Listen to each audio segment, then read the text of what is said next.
Aurore au crépuscule, j'ai tenu à vous lire moi-même un des passages où j'évoque la France, notre patrie.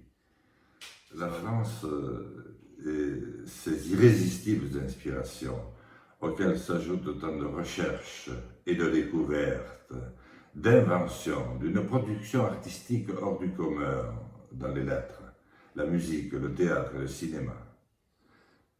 Elles ont conféré à notre pays sa dimension universaliste. Cette dimension est reconnue par tant d'autres, bien au-delà des mers, des océans et des montagnes, de l'Arctique à l'Antarctique, inspirée par un peuple composite qui, très vite, et par la force des choses, acquit l'art de l'intégration, ou par des guides hors du commun qu'elle sut se donner, la France tutoyait parfois le sublime. Perdue, mal inspirée par son intelligentsia, elle fut aussi capable du pire, de l'indicible, de vile lâcheté et de funeste trahison. Mais sa capacité de résilience, son goût immodéré de la résistance à toute forme d'injustice, lui permirent de rester, en dépit de tout, une lueur bienveillante dans la nuit. De tout cela, nous sommes comptables.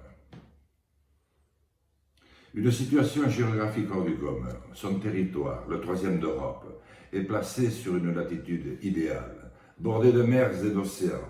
La France détient une position unique.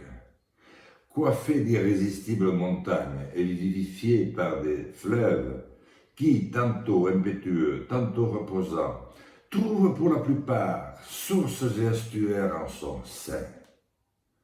Des forêts majestueuses, un bassin parisien aquitain rhodanien, juste là où il les fallait.